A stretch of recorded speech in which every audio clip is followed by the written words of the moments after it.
Hey everybody, so today we're going to be talking about how to castle, both kingside and queenside castling. So just so you know, in case you didn't, kingside is everything from the king over to the right. So everything on this side of the board will be the king side. And for the queen side, everything over to the queen's left, everything over here is considered the queen side of the board. Now, the way we castle involves only the king and a rook, or the king on this side and the rook on this side. So the way you do it is first you have to move these pieces out of the way. Let's say we want a king side castle, so we're going to castle in this direction.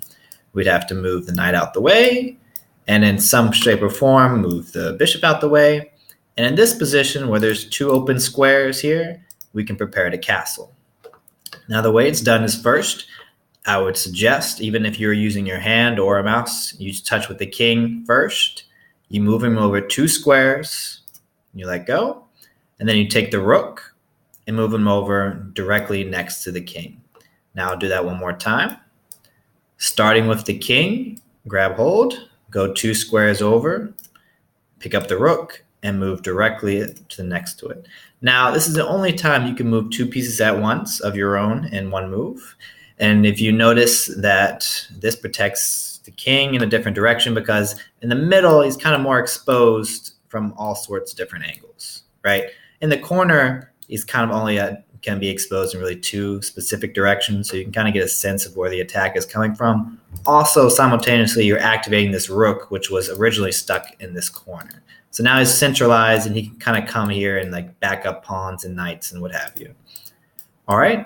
Now to kind of go to the queen side, it's the same idea. Now we have to move three pieces out the way instead of just two, because that includes the queen.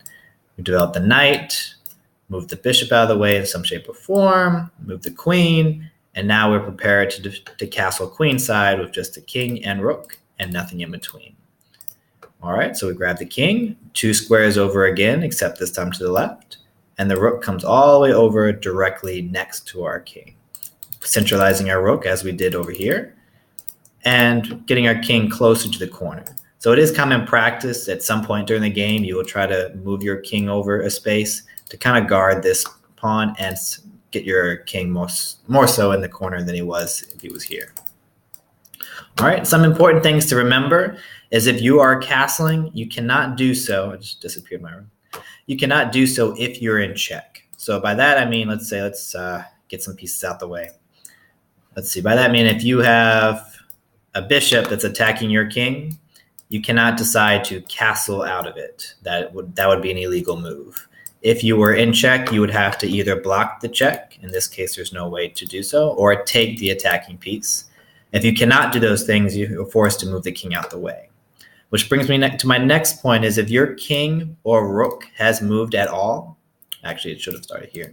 If your king or rook has moved at all, you cannot castle. So even if this bishop wasn't threatening your king, and you say you moved here and you moved back for whatever reason, you can't choose another move and decide to castle later. If you have moved the rook for whatever reason, let's say you moved here one move and you moved back, you can't castle king side anymore, but you can still castle queen side. So if I still wanted to, I could do two squares over, rook comes beside it. So if a rook moves, it doesn't affect the king's ability to castle. It just affects the ability to castle on one side. And of course, if you had moved this rook for whatever reason and this rook for whatever reason and tried to put it back, you wouldn't be able to castle later. It just would not be possible. Okay, so that's it for kingside and queenside castling. Let me know if you have any questions about that, and I'll be happy to answer them. All right, have a good